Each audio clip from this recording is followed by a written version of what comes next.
Hey guys, in this video we are going to be looking at exponential and logarithmic equations, and we are going to talk about how to solve them. So today we're going to actually start with exponential equations. One of the biggest things that happens with my students is that they mix up these equations, and so the methods for solving them vary slightly, and so I want to make sure that we identify which one is exponential and which one is logarithmic. This stems a little bit back from our Unit 1 where you had to identify the parent equations, right, of an exponential or logarithmic equation. So talking specifically about exponentials, we'll handle those first. So an exponential equation is one in which the variable occurs in the exponent. So anytime that you have a little x or a little n, or x's in a couple of places, like right, those are up and those are in the exponent, so that makes this an exponential equation. So that means you're going to be solving it um, using this method for solving exponential equations, right? My variable is in the exponent, and so I'm going to solve it using these steps. So there are 3 steps essentially, but they can be broken down farther if you need me to. So the first is you want to isolate or get alone the exponential expression on each side of the equation. So basically you just need to get the piece that has the exponent by itself. So for example, in these 3 that are up here, in this first one, my item that has the exponent, the base that has the exponent, it's by itself on this side, right? It's not being divided by anything. It's not having anything added to it. It's not multiplying anything, like there isn't another, like a 3 out here or anything like that. And so this is by itself. Whereas this equation, my 20 to the negative 6n, this is the exponential expression, and then it has another plus 6 added to it. So we would have to work with this equation first to get this piece by itself, okay? And in this last example, the 16 is by itself on this side, and so is the 64. So we are all set, right? There's nothing else happening to the 64. There's nothing else happening to that 16. All right, so let's look at an example of this one. So looking at example A, we have 3 to the x plus 2 equals 7. So my exponential expression is the 3 with the x plus 2 because that's the part that has the exponent, right? And that's my variables in the exponent, so that's how I know it's an exponential equation. So then what I do is I'm going to take the logarithm of each side. And what it means to take the logarithm of each side is that I'm basically doing, so I'm taking the log of the left side, and then I'm taking the log of the right side. It's not multiplication. I'm taking the logarithm of both sides. You can use log. I actually prefer to use natural log because log works for every number. So log will work for C and D down here because I have a base of 4, a base of 6, a base of 3.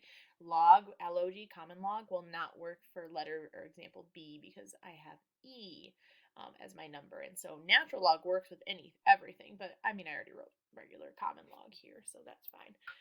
If you want to write that down as a note, that'd be a great note to write down. So you could say log works with every base except E.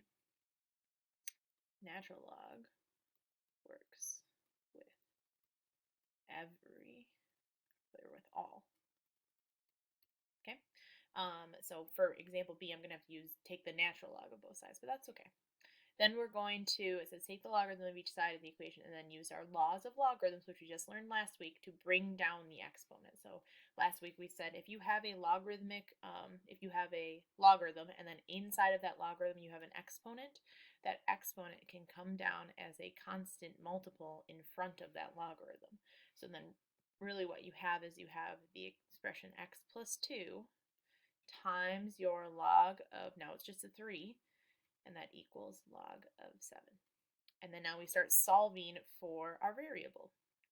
Okay, so the first thing I'm going to need to do on both sides is I have to get rid of this log of 3, so I'm going to divide both sides by that. And then I have x plus 2 equals log of 7 divided by log of 3. And then my last step will be to subtract 2 from both sides. So I'll subtract 2, and then I'll get x equals, and you will have to use your calculator for this one. So if I did log of 7 and close parentheses divided by log of 3, close parentheses, and then I do minus 2, I would get negative 0.229, it looks like. And it says correct to 3 decimal places, so you want to round to 3 decimal places. So that would be my answer for that one. All right, let's go ahead and move on to example B. So in example B, the first thing we do is we try to isolate the exponential expression on each side of the equation. So here's my exponential expression, right? This e is the thing that has an exponent on it. And so I have to get the e to the 2x by itself, which means I have to get rid of this 8. So how do I get rid of that 8? Well, I divide both sides by 8. Boom. So then I'll be left with e to the 2x equals, let's see, 20 divided by 8. I only know it as a fraction, 2.5. Okay. All right. And so then now we have our exponential expression isolated on one side. So I'm going to now take the logarithm of each side.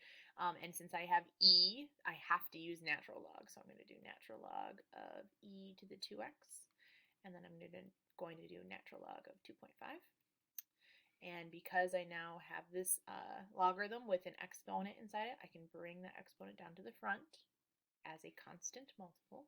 So I have 2x times the natural log of e equals the natural log of 2.5. Okay, in this scenario, just a real quick side step. If you go ahead and plug the natural log of e into your calculator, you get the number 1, which secretly means here that this is just the number 1. So if you still choose, like you want to follow the same pattern and divide both sides by natural log of e, you are more than welcome to. But the other thing that you could also do is anytime you have the natural log of just e, you can basically cross it off because it's just the number 1. You're just multiplying by 1. And so I generally do that with natural log of e, but it will still work if you still follow the same pattern as dividing by natural log of e. So 2x equals the natural log of 2.5. Divide both sides by 2. So then x equals natural log of 2.5, whoops, not 25, divided by 2 should give me 0.458. 3 decimal places. All right, let's go ahead and we're going to be looking at these last 2 examples, and that's what we'll have for this problem. Roll a little bit on my work, huh? There we go. Okay, so in this problem, we'll see that we have an exponential expression on both sides of my equal sign. That's perfectly fine, right? Because that looks like this situation that we have up here. You just have to make sure that they're isolated on both sides. So like my 6 to the negative r has nothing else happening to it. Same with the 6 to the 3r minus 2, so that's fine. So they're isolated on each side of my equation. So I'm going to go ahead and take the logarithm both sides. Again, I like to use natural log. In this case, you could use common log because it doesn't have a base e. So I have natural log of 6 to the negative r equals natural log of 6 to the 3r minus 2.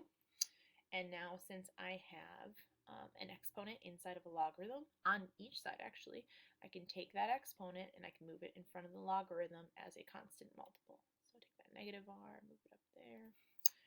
So then now what I have is negative r times natural log of 6 equals 3r minus 2 times natural log of 6. My next step would be to divide by natural log of 6 on both sides. Oops. And then they actually cancel out on both sides, which is kind of nice. And so then you're really left with negative r equals 3r minus 2, and you can solve from there. I probably subtracted the 3r over. Negative 4r equals negative 2. R equals 0.5 or 1/2. Awesome. All right, last step here.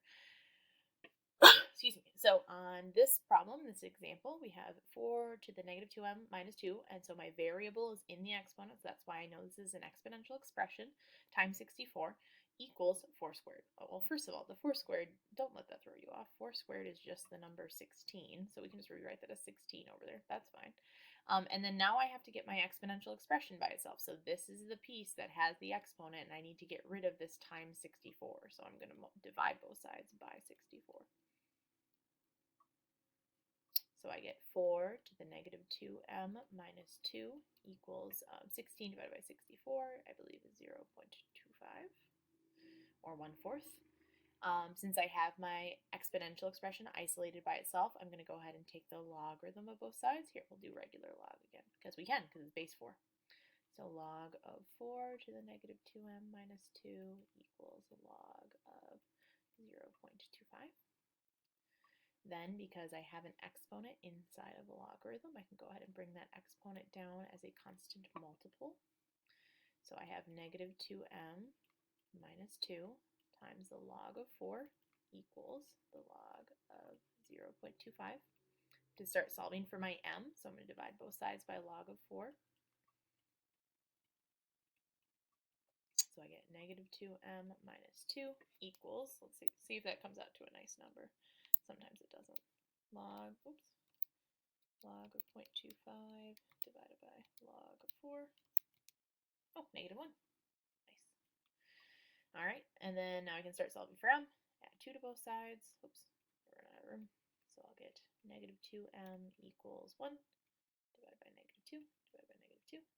So m equals negative 0.5.